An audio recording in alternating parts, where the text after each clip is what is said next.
Think మ్యూట్‌లో ఉన్నారు. ఒక పని చేద్దాం. రామ్ పండిత్ గారు వెళ్ళిపోకండి. జస్ట్ మన ఎమోషన్ వరల్డ్ గారితో ఒకసారి మాట్లాడేసేసి I will come back to you. Hi emotion గారు. Hi. Good evening sir. Yes sir. చెప్పండి సార్. ఈ మధ్య మన సమాజంలో ఒక వాదన ఎక్కువ వినబడుతుంది సార్. ఏంటంటే చేసే పనిని బట్టే వృత్తి లేదా పనిని బట్టే, వృత్తిని బట్టే కులాలు పుట్టాయి. ఆ హుహు. కులాలను బట్టే రిజర్వేషన్‌లిచ్చారు అంటున్నారు. అది ఓకే. మీ మీ దృష్టిలో చేసే పని బట్టి కాదండి, పుట్టుకతోటి. కులం అనేది పుట్టుక పుట్టుకతోనే వచ్చింది. ఇప్పుడు ఇప్పుడు ఏ ఒక్క కులమైనా ప్రాక్టికల్‌గా చూడండి, దేశం మొత్తం మీద శూద్రుడి కడుపులో వైశ్యుడు పుట్టడం ఎప్పుడైనా చూసామా? లేదు. పోనీ ఎనీ కాంబినేషన్ ఏదన్నా ఒకటన్నా చూసామా? తండ్రికి ఏ కులం ఉంటదో కొడుక్కి కూడా అదే కులం ఆపాదిస్తారు. సో, ఇంకా వృత్తి ఏముందండి? అవును. వృత్తి ఏమి లేదు. ఇప్పుడు ఓకే సార్. అయితే ఇప్పుడు చిన్న అది క్లారిఫికేషన్. మన తెలంగాణలో ఒక వృత్తి పని చేసే వాళ్ళకున్న రిజర్వేషనే ఇతర హుహు. రాష్ట్రాల్లో అదే వృత్తి పని చేసే వాళ్ళకు అదే సేమ్ రిజర్వేషన్ ఉంటదా సార్? నాట్ నెసెసరీ గదా! ఇప్పుడు ఈ రిజర్వేషన్స్‌కి ఉన్న ఇదేంటంటే, రాష్ట్రాలకి ఫ్రీడమ్ కొంచెం ఇచ్చారు. ఏంటంటే, హ్మ్. మీ ప్రదేశంలో ఓబీసీగా హ్మ్. ఎవరినంటారు? ఎస్సీగా ఎవరినంటారు? ఎస్టీగా ఎవరినంటారు? ప్రతి ఒక్క రాష్ట్రానికి వేరు వేరుగా ఉంటాయి. రైట్? వాటి అవును. ప్రాదేశిక పరిస్థితుల వల్ల గానీ, వాటి హిస్టరీ వల్ల గానీ, కొన్ని కొన్ని వర్గాలు ఒకే హ్మ్. కులం పేరు అంటే లాస్ట్ నేమ్‌తో సహా ఉన్న ఒకే కులము హ్మ్. ఆ ఆంధ్ర ప్రాంతంలో ఒక కేటగరీలోకి, కర్ణాటక ప్రాంతంలో ఇంకో కేటగరీలోకొస్తారు. అవునవును. రైట్? సో, అంటే లాస్ట్ నేమ్ అదే ఉండొచ్చు. ఆఖరికి మేము ఆ వంశస్థులం అని చెప్పుకుంటూ ఉండొచ్చు. అయినా సరే ఒక సైడేమో ఒక రాష్ట్రంలోనేమో వాళ్ళని క్షత్రియులుగా పిలిపించుకుంటారు. హ్మ్. ఇంకో సైడేమో మేము ఏంటి వెనకబడి కులాలుగా రాయించుకుంటారు. సో, అంటే వృత్తిని బట్టి కుల నిర్ణయం జరగదు. రిజర్వేషన్‌లనేటివి ఇవ్వలేదు. ఏం లేదు. ఏ రాష్ట్రానికి ఆ రాష్ట్రం సెపరేట్‌గా రాయించుకున్నారు. అందుకనే చాలామందేంటంటే ఇప్పుడు మమ్మల్ని బీసీలో చేర్చండి అని ఏంటి కొన్ని దాని పేరేంటి ఉద్యమాలు లేవదీస్తున్నారు. అవును. రైట్? సో, అలా కొంతమంది ఎస్సీల్లో గూడా చేర్చమని అంటున్నారు. ఇక ఒకసారి మొదలైందంటే ఇంక అంతే, అందులోకి వెళ్ళిపోవడానికే చూస్తారు. ఒకప్పుడు ఏంటంటే రివర్స్‌లో ఆలోచించేవాళ్ళు.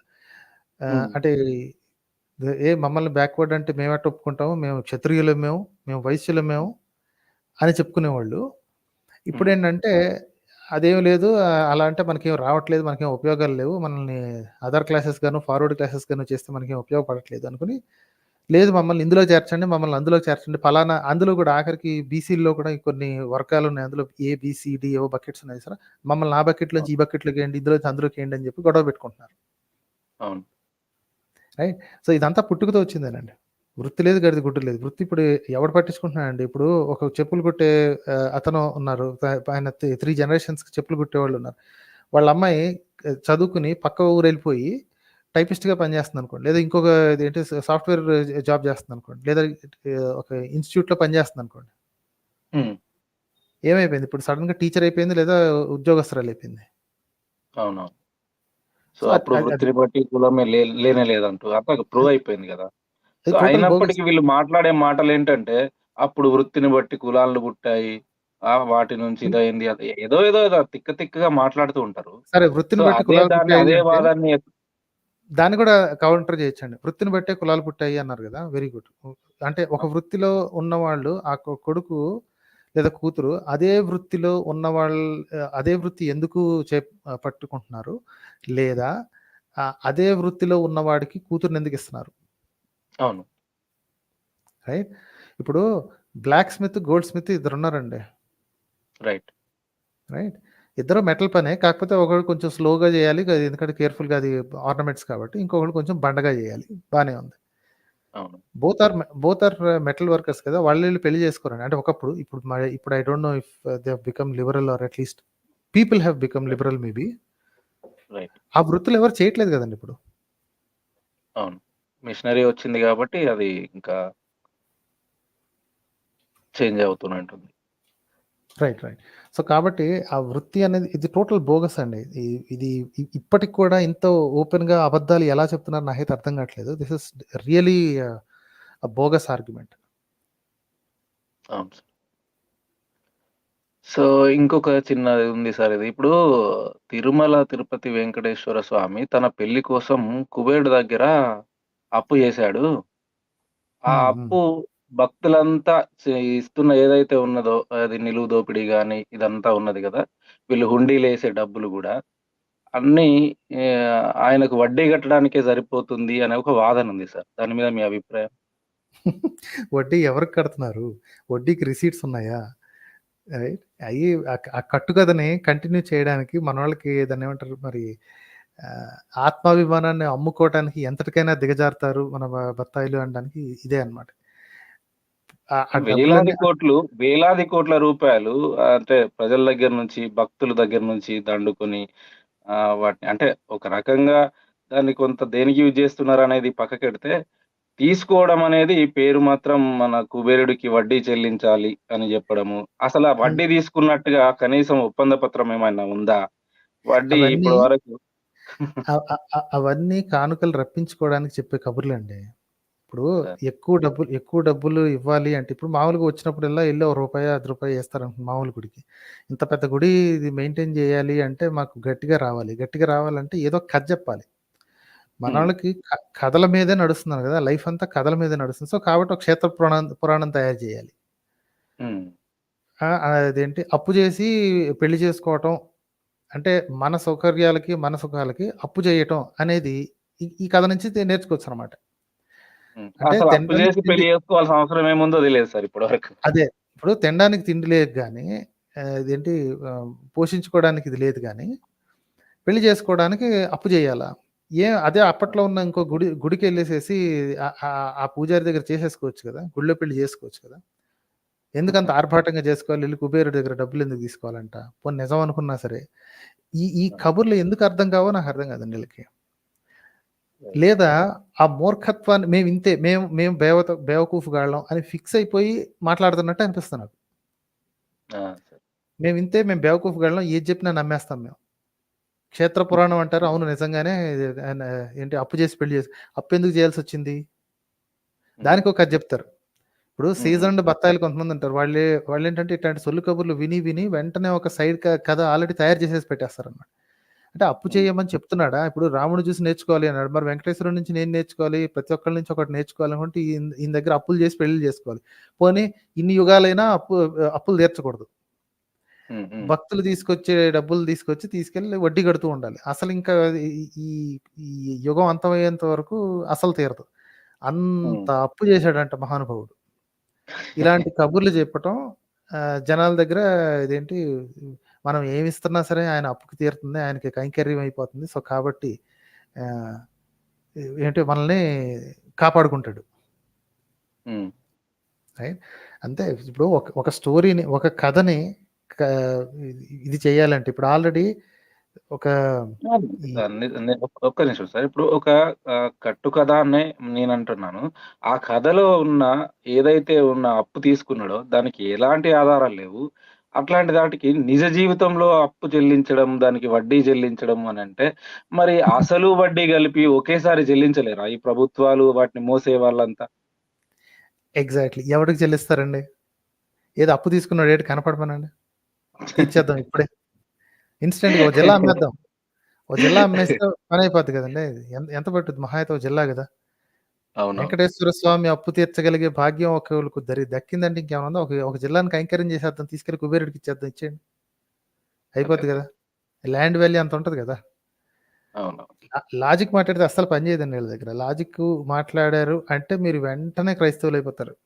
No question. అబ్బో! అదొక దరిద్రం తయారైందండి అది. ఎంతసేపు ఏదన్నా మన దానిలో మన లోపాలు వెతికితే, "నువ్వు గొర్రె బిడ్డవురా, నువ్వు ఇదిరా, అదిరా" అమనాబూతులు తిట్టడం అలవాటయిపోయింది వీళ్ళకి. అవును. మతం అదే నేర్పుతున్నదా ఏంటో నాకు తెలియదు సార్ ఇది. ఎంతసేపు బూతులెత్తుకోవడము, పిచ్చి పిచ్చి కామెంట్లు పెట్టడము. దానికి రీజన్ విషయాన్ని ఫండమెంటల్ వదిలేస్తారు రీజన్ సార్. దానికి రీజన్ ఒకటి ఉందండి. నేను చాలా సార్లు చెప్పిందే ఇది. మళ్ళీ చెప్తాను చూడండి. First sir. టైము ఒకడు బూతు తిట్టాడనుకోండి, ఈ దరిద్రుడితో మనకెందుకు అని చెప్పి వదిలేస్తారు ఆ! కదా! ఇవి అవును. ఫర్ ఎగ్జాంపుల్ 15 ఏళ్ల క్రితం అనుకోండి. ఒక్కసారి బూతు మాట్లాడగానే ఈ దరిద్రుడితో మనకెందుకు దిక్కుమాలిన మాటలు మాట్లాడుతున్నా అని చెప్పి వాడితో మాట్లాడడం మానేస్తాడు. వీడేంటంటే ఒరేయ్! ఆడు నోరు మూయించాలి అనుకుంటాడు. ఇంకోసారి ట్రై చేస్తాడు. ఇంకోసారి అట్లే జరుగుతుంది. ఇంకోసారి ఒక 4 సార్లు చేసిన తర్వాత మేబీ వాడిని గ్రూప్ నుంచి వెళ్ళగొట్టారనుకో చూసావా? నేను నోరెత్తితే ఆళ్ళు పోసేసుకుంటార్రా! అందుకని చెప్పి నన్ను బయటికి పంపించారు నిజాలు మాట్లాడితే. సో వాడేం చెప్తున్నాడంటే మిగతా వాళ్ళందరికీ టీచింగ్ చేస్తున్నాడు. ఒరేయ్! ఆ! బూతులు మాట్లాడండి. ఒక్కసారి నోరెత్తి వాడిని 4 బూతులు మాట్లాడితే దెబ్బకాళ్ళు నోరన్నా మూసేస్తారు. లేదా నీతో మాట్లాడడం మానేస్తారు. 2 విక్టరీసే. సో, ఈ ఈ రుబాబు చేసేవాడిని ప్రతిదానికి దబాయించే వెధవలతోటి చాలామంది దూరంగా ఉంటారండి. ఈ దరిద్రుడితో ఆ! మనకెందుకు మన మన మైండ్ చెడిపోద్ది కాసేపుంటే. ఏదో కాసేపు ఫేస్‌బుక్‌లో కాస్త ఆహ్లాదకరంగా చూద్దాం ఉంటే ఈ దరిద్రుడితో మాటలు పెట్టుకుంటే మన మూడంతా చెడిపోయేలాగుంది అని చెప్పి వదిలేస్తారు. ఆ స్కౌండ్రల్స్‌కి పెరిగిపోయింది. కొవ్వు పెరిగిపోయిందనమాట. సో, నేను హ్మ్. బూతు మాట్లాడితే చాలు దెబ్బకు దడుచుకుంటున్నారని చెప్పి అది వాళ్ళ నెక్స్ట్ తరానికి కూడా అలవాటు చేసేసారండి ఆళ్ళు. హ్మ్. వైలెంట్‌గా బిహేవ్ చేయండి. వైలెంట్‌గా బూతులు మాట్లాడండి. అస్సలు క్వెషన్‌ని సహించొద్దు. ఒక్క క్వెషన్ వచ్చినా సరే బూతులు మాట్లాడండి. ఇని వాళ్ళకి ట్రైనింగ్ ఇచ్చి పంపిస్తున్నారండి. వాళ్ళు ట్రైనింగ్ స్పెసిఫిక్‌గా చెప్పక్కర్లా.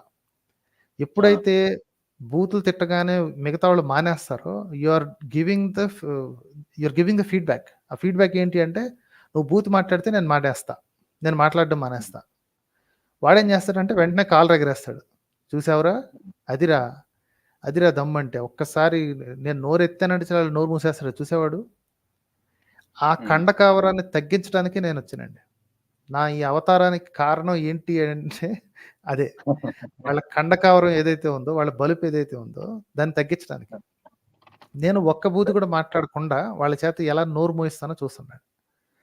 Spa great sir. గ్రేట్. ఇప్పుడు ఇప్పుడు మీరు ఇది చేస్తున్నది సబ్జెక్ట్‌తో కొట్టడం అనేది ఇంపార్టెంట్ అండి. నోరు మూయించడం చాలా ఈజీ సబ్జెక్ట్‌తో కొడితే. అవును. బూతులు మాట్లాడితే ఛానెల్ కేస్ కట్టేస్తాను. అప్పుడు ఇంకా ఇక్కడ మొరుగుతూనే ఉండాలి. వాళ్ళ వల్ల ఇంకేం కాదనమాట. సో, కాబట్టి ఆ! సబ్జెక్ట్‌తో కొట్టి పాయింట్ టు పాయింట్ ఇది ఇట్లా రాంగ్, ఇది ఇట్లా రాంగ్ అని కొడితే దెబ్బకి నోరు మూసేయొచ్చు ఎవరైనా సరే. రైట్. అవును సార్. సిద్ధాంత భేదానికి సిద్ధాంతపరంగానే చర్చ జరగాలి. బూతులతో మాట్లాడితే అవును. ఇంకేమనుంది? వాళ్ళు విషయం మీద చర్చించరు సార్. వాళ్ళకసలు విషయమే అవసరం లేదు. నా ఎగ్జాక్ట్‌లీ. మతాన్ని ఇట్లా అంటున్నావు. నువ్వు గొర్రె బిడ్డవు. ఎవడికి పుట్టావురా? ఇట్లాంటివుంటాయన్నమాట. అది. ఇలా అనగానే మనకి ఇది ఈ ఎదవలతో మాట్లాడి అనవసరంగా నా పర్సనల్ మైండ్ అంతా పాడైపోతుంది. ఏమిటి అనుకుంటారు వాళ్ళు. నేనేంటంటే అవునవును. I'm trying to teach thick skin. నువ్వు రైట్. తిడతనే ఉంటావు. నేను నీ మతానికి నీ తిట్లన్నిటిని నీ మతానికి ఆపాదిస్తాను. నీ సంస్కారం ఇది, నీ అమ్మ బాబులు నేర్పిందిది, నీ గ్రంథాలివి, నీ దేవుళ్ళు నేర్పినయి అంటే కనీసం కొంతమందికైనా చివుక్కుమంటది. ఛీ! నేను అవునవును. నేను మాట్లాడని బూతుని నా దేవుడికి ఆపాదిస్తున్నాడు. నేను చాలా సార్లు చెప్పా. నన్ను గాని ఒక్క బూతు మాట్లాడితే అదే బూతు సీతమ్మ తల్లితో శ్రీరామచంద్రుడితోని తిట్టిస్తాను. ఇప్పుడు మాట్లాడు. ఏం మాట్లాడతావు చెప్పు? నెక్స్ట్ నువ్వు ఏ బూతు మాట్లాడితే అదే బూతు మాట సీత రాముడితో అన్నట్టు నేనిక్కడ కామెంట్ రాస్తాను. సీత రాముడిని డాష్ డాష్ డాష్ అనెను. ఆ! అది చదివిన తర్వాత ఎంతమంది మనసు నొచ్చుకుంటదో. అది నేనన్నది గాదు గదా!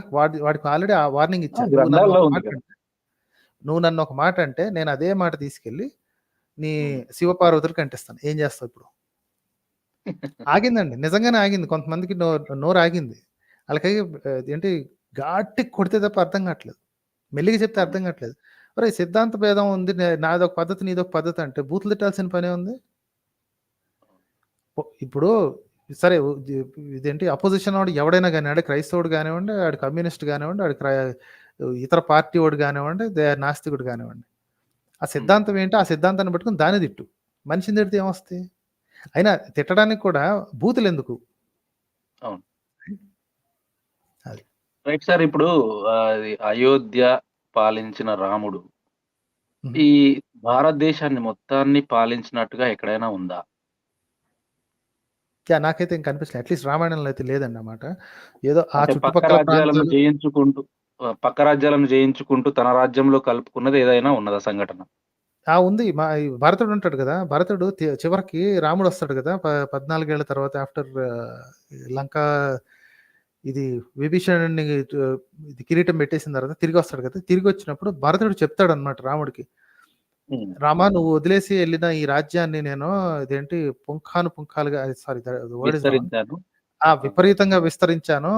చాలా పెద్దది చేశాను. ఇక నేను ఇది భరించలేను. ఇక నువ్వే ఏలుకో నాయనా అంటాడు. అంటే విస్తరించానంటే అర్థం ఏంటి? చుట్టుపక్కల రాజ్యాలను కొల్లగొట్టి లోపలికి లాక్కున్నాడనే గదా! యుద్ధం చేస్తే తప్ప అవును. గెలవరు గదా! వచ్చి జాయిన్ చేసుకోండి అంటే ఎవడు రాడు గదా! సో, అవును. యుద్ధాలు చేసి ఇంకా ఉత్తర రామాయణంలో ఇంకా దారుణాలుంటాయండి. ఎక్కడెక్కడో ఆఫ్ఘనిస్తాన్ దాకా ఎళ్లి ఏంటి మన శత్రుఘ్నుడికి అక్కడొక రాజ్యం ఇస్తాడు. హ్మ్. అవతల ఇంకా అవతలకెళ్ళేసేసి ఇరాన్, పర్షియా దాకా వెళ్లి ఏదో ఉంటాయిలెండి. వాటి పేర్లేవో విచిత్రంగా ఉంటాయి. మన పురుషపురం ఒకటి, పేషావర్‌ని పురుషపురం అంటారు. కందహార్‌ని గాంధార దేశం అంటారు. ఇవన్నీ ఉన్నాయి చూసారా? అవును. సో, అక్కడ దాకా ఎళ్లి భరతుడికి ఒక రాజ్యం ఇచ్చాడంట. హ్మ్. ఆహ్, ఈ ఈ ఈ లక్ష్మణుడికో రాజ్యం అంట. ఇదంట అది ఇది భరతుడు శత్రుఘ్నులకి రాజ్యాలిస్తాడు.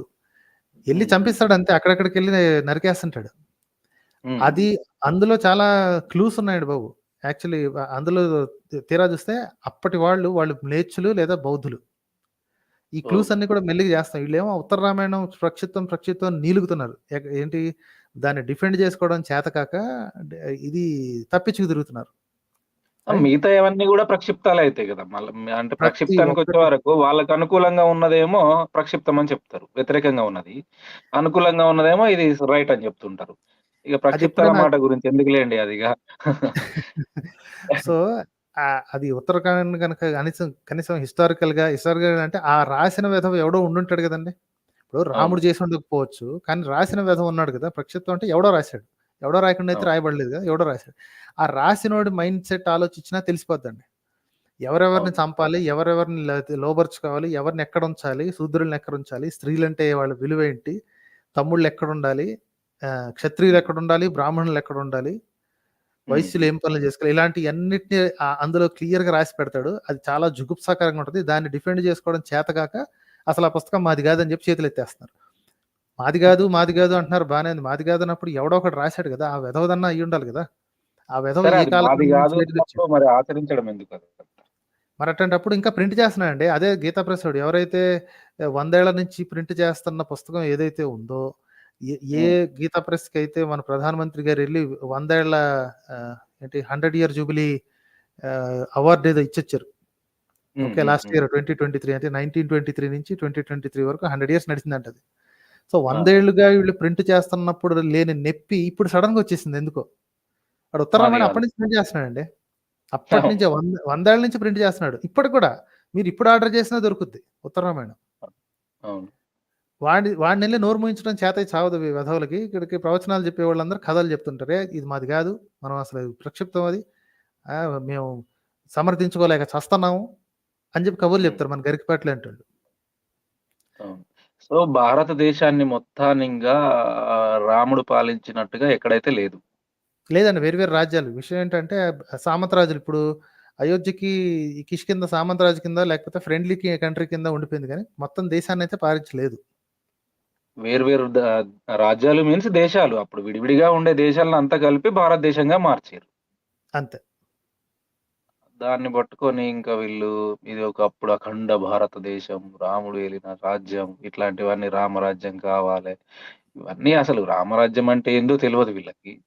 వీళ్ళకేం రామరాజ్యం తెలీదండి బాబు. గావాలని గుండెలు వీళ్ళకేం తెలీదు. బాదుకుంటారు. ఇప్పుడు కరెక్ట్‌గా చెప్తే సౌత్ ఇండియా మొత్తం అంటే అట్‌లీస్ట్ ఈ కర్ణాటక, ఈ ఈ విజయనగర ప్రాంతం ఎండ్ టు ఎండ్ ఈ ఎండ్ నుంచి ఆ ఎండ్ వరకు కిష్కింధ మరి.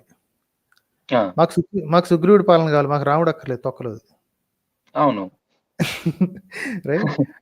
ఇంకోటి ఏమంటారు సార్ అట్లా మాట్లాడితే ఏమంటారంటే, తెలంగాణకు గూడా, మన ఆంధ్రాకు గూడా రాముడు వచ్చాడు. ఆ అడుగు జాడలున్నాయి. అంటే ఇప్పుడు మన వాడెవరైనా విదేశాలకు వెళ్లి ఇప్పుడు మోడీ గారెళ్లారు విదేశాలకి. వెళ్తే ఆ రాజ్యం నీదయిపోద్దా? అది. ఆ దేశం ఓ నీదయిపోద్దా? 10 ఏళ్ళు ఉన్నాడు కాబట్టి మందంట. వీళ్ళ ఆలోచనలు అట్నే ఉంటాయండి. వీసా ఇచ్చి వచ్చి 10 ఏళ్ళు ఉన్నాడంటే ఇది నా దేశం అయిపోద్దా? వెంటనే అయిపోద్దా? వాళ్ళు యాక్సెప్ట్ చేయొద్దా? అవును సార్ అయితే. ఒక్క నిమిషం సార్ లాస్ట్. యాహ్! అదేంటంటే ఈ బీజేపీ వాళ్ళు అంటే రాజకీయాలు మాట్లాడొచ్చో లేదో నాకు తెలీదు. మాట్లాడొచ్చా sir? Actually I try to avoid అండి. ఎందుకంటే దానివల్ల ఉపయోగం లేదు. ఎవడైనా సరే మతాన్ని వాడుకునేవాడిలాగా కనపడుతున్నాడు నాకు. రైట్. That's why right. మతాన్ని వదిలేద్దాం సార్. మతం గాకుండా ఇప్పుడు నేనొక ఎమ్మెల్యేగా గెలిచాను. నేను హ్మ్. గెలిచిన తర్వాత బయటికొచ్చి కత్తి పట్టుకొని చూపిస్తున్నాను ఇట్లా గర్వంగా. హ్మ్. హ్మ్. అది అసలు కరెక్టేనా సార్? అది చట్టం ఒప్పుకుంటుందా అట్లా ఆయుధ ప్రదర్శన? అంటే చట్టం ఒప్పుకుంటుందా అంటే దాన్ని ఫ్రీడమ్ ఆఫ్ ఎక్స్‌ప్రెషన్ కిందకి తొయ్యొచ్చు గానీ దట్స్ అన్ ఒబ్సీన్ ఎక్స్‌ప్రెషన్ అండి. దాన్ని హ్మ్. చట్టం ఒప్పుకుంటుందా లేదా అనేది పక్కన పెట్టి జనాలు ఒప్పుకోకూడదు. అవునవును. ఆ! జనాలు అహా! చప్పట్లు లేదు. కొట్టేసి దండలేస్తారు ఇండివిడ్యుయల్‌గా వీళ్ళు కదండీ! అట్లా సార్? ఇప్పుడు జనాలు చప్పట్లు కొట్టి దండలేస్తున్నారు కదా! అవును. అక్కడొస్తుంది. ఇప్పుడు ఇది ఏంటి ఆయుధ ప్రదర్శన అంటే, ఆ ఆయుధ ప్రదర్శన దేనికోసం చేస్తున్నాడు? చంపుతానన్న బెదిరింపయితే కాదు కదా! నేను గెలిచాను ఇదిగో గొప్ప అని చూపించుకుంటున్నాడు. నే ఆ! ఓకే. థ్రె థ్రెట్ గనక పెడితే కేస్ పెట్టొచ్చు. ఆ! సార్ అదే కత్తితోటి గెలవలేదు గదా! అహా! తను కత్తితోటి గెలవలేదు గదా సార్. అయినా సరే ఇప్పుడు కత్తి చూపించి, ఈ కత్తి నా వ్యతిరేకుల మెడ మీద పడుద్ది ఇట్లాంటి ఏమన్నా థ్రెటనింగ్ వర్డ్స్ మాట్లాడాడనుకోండి, వెంటనే లోపల బుక్ చేసేయొచ్చు. ఆ! ఓకే. ఓకే. రైట్. వాళ్ళు ఇది ఆళ్ళకంత ధైర్యం ఎక్కడిదండి. ఏదో ఇదేంటి ప్రతి ఒక్కడు కింగ్‌లాగా ఫీల్ అవుతుంటాడు. అవును. వీళ్ళు ఓట్లేస్తే గెలిసినోడు కత్తి చూపించుకొని గ్రేట్‌గా ఫీల్ అవుతున్నాడు. రైట్. అవును. అవునవును. అందుకనే వాళ్ళు సేవకులుగా గుర్తించబడాలండి. మనకేంటంటే ఈ లీడర్‌షిప్ లేకపోతే ఈ ఈ ఒక ఒక పొజిషన్‌లో ఉన్నోడిని చూడంగానే ఆటోమేటిక్‌గా చేతులు దండంలో పెట్టేయటం, ఆడు గొప్పగా పైకి తలెత్తి చూడటం. వాడిని వాడిని భుజానేసుకొని తిరగడం తప్ప వాడు సేవకుడని గుర్తించరు. ఆడు సేవకుడని గుర్తించరు. అరే! నేను ఓటేస్తే నువ్వొచ్చావు. నాలాంటోళ్ళు 100 మందో, 1000 లక్ష మందో ఏస్తే వచ్చావు నువ్వు. అదే 100 మంది, లక్ష మంది నిన్ను దించేస్తే దిగిపోతావు కూడా. పని అవును. జేసి పెట్టు. నీకు మళ్ళా ఇదే ఇస్తాం. మాకు పని జేసి పెట్టు. సో, ఈ ఈ ఈ ఈ విషయంలో అయినా సరే ఇది వాడుకోవచ్చండి. ఏంటంటే, మాకు మంచి జేసి పెట్టు. మాకు ఉపయోగకరంగా ఉండేటట్టు పెట్టు. నెక్స్ట్ 10 ఏళ్ల దాకా మాకు ఉపయోగకరమైన పనులు జేసి పెట్టు. నీకు మళ్ళీ ఇదే సీట్ ఇస్తాం. హ్మ్. ఇది కూడా అగ్రీమెంటే గదా!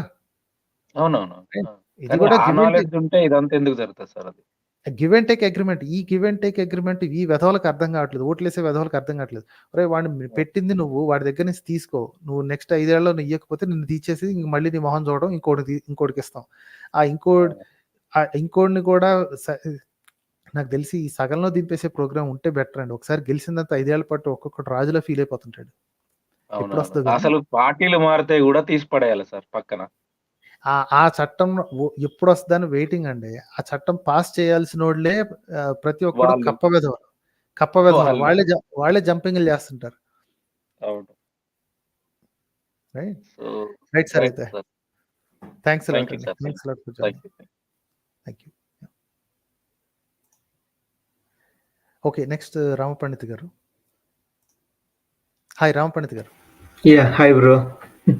Yes sir. చెప్పండి సార్. యాహ్! యాక్చువల్‌గా నేను 6:00 అంటే మీ టైమ్ 6:00 వద్దామనుకున్నాను. But yeah! మీరు పిలిచేసరికి నేను కొంచెం లేట్‌గా జాయిన్ అయ్యాను. నిద్ర లేచి అప్పుడే వచ్చాననమాట. షూర్. షూర్. కానివ్వండి సార్. ఓకే. యాహ్! సో, అంటే యాహ్! చాలా బావుందండి. అంటే మీరు ఎమోషనల్ వరల్డ్ ఇలా డిస్కస్ చేయటం కొన్ని పాయింట్స్ అనేది చాలా బావుంది. ఆహ్,